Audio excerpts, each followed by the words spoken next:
Hi, ako si Joma. Tamad pero maraming pangarap. Kaya tara, samahan niyo ko ngayong araw na to. Huy, ano daw? At sa mga part nga po na ito, kakatapos ko lang maligo mga bi. Kaya tara, samahan niyo ko. Huy, ano daw? Baka hindi lang samahan yung magawa natin na.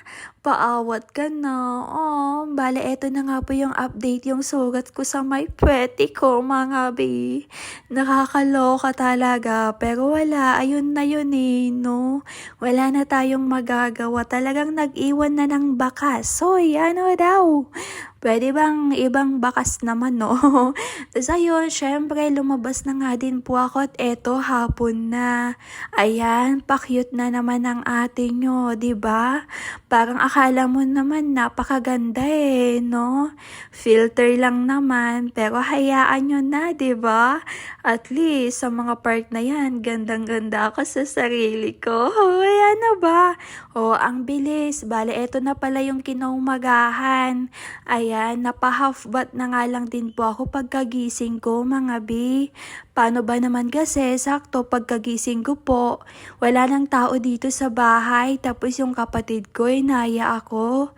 Sabi niya, punta daw po kami sa kabila, kaya ayun, napalabas na nga din po ako.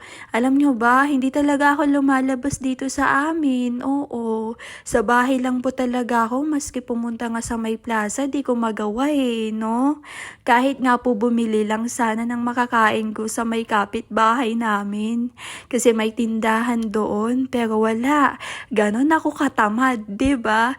Pero sa mga part nga na to, ayan, sa ano daw, finally, lumabas na nga din po ako. Paano ba naman kasi nung araw na to'y walang kuryente, mga bi? 6 a.m. to, 6 a.m. to 6 p.m. Hoy, anong 6?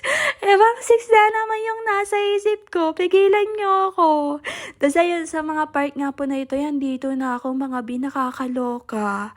Ngayon nga lang po ulit ako napadpad dito at eto yung aso ng kapatid ko na para bang gusto na akong tikman. Hoy, ano daw? Pero ikaw, kailan mo ba ako titikman?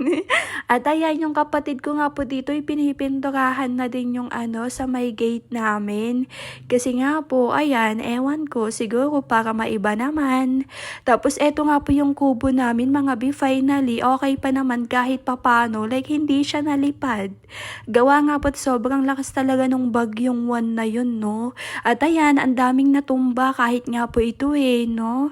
Pero ayan, buhay pa naman po, patuloy na lumalaban sapagkat ang daming bunga.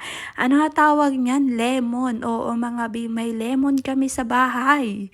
Halaman ni mother yan. O, diba? Ang daming bunga.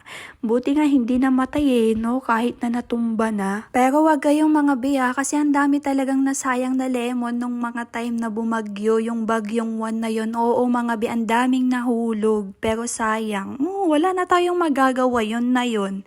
At ito nga po, andito na din yung nanay ko kasi nga po walang kuryente. Opo, lahat po kami ay andyan. Tapos eto naman po yung sa kalamansi namin. Uy, wag ka, kahit ano na, pakalbo na yan, no? May mga bunga pa rin talaga, oh. Nakakaloka dahil yan sa bagyong one, oh. Tignan nyo naman. Abay, nasira na eh, no? Tapos ayan, may halaman pa dito na mangga. Huy, ano ba? Medyo na-miss ko din dito, oh. Diba? Yung kalamansi, dyan po kami kumukuha ng kalamansi. Pero buti na lang talaga nabuhay pa eh, no? Kahit na inano na ng bagyong one talaga. Pero yung mga banana, yung mga saging na halaman dyan ay hindi na nakayanan. Kaya tignan nyo naman, ganyan na yung itsura, oh, diba? Lakas kasi naman talaga nung bagyong one, mga bi. Pero ayan, kahit papano talaga hindi naman nalipad yung sa may kubo namin. Kaya ayan, napataas pa nga po ako. At pagkataas ko nga po sa may kubo, eto na po yung nakikita ko na para bang ang pangit na hindi na siya tulad nung dati, mga bi, diba? Sobrang ano na, pero okay lang yan. Mahalaga hindi nalipad yung kubo namin. Pero pasira na no? Hindi na din po kasi nagagamit since wala naman na pong nakatira dito. Oo, wala nang pumupunta dyan sa may kubo. Pero alam nyo ba dati dyan po kami madalas tumambay. Oo, kasi alam mo yun, ang fresh nung hangin, ganun. Tapos tanaw na tanaw mo yung dagat. Pero ngayon kasi hindi na kami dito nakatira nasa kabila na. Kaya ayan. Tapos ayun, after nga po nun, maya-maya lumabas na din po muna kami. Tapos ayan, di ba? Parang nung pagkapasok ko, iba lang yung kulay nung sa may gate namin. Tapos nung lumabas ako, iba na agad. Tapos ayun, bali dumiretso na pala muna kami dito at napabili. Tapos ayun, pinatikim na din kay Father kasi masarap naman kasi talaga to. Yung may, ayan no, para siyang graham. Pero yung sa loob niya, sa may gitna niya, ice cream. Basta yun na yun. Eto na yun mga bi.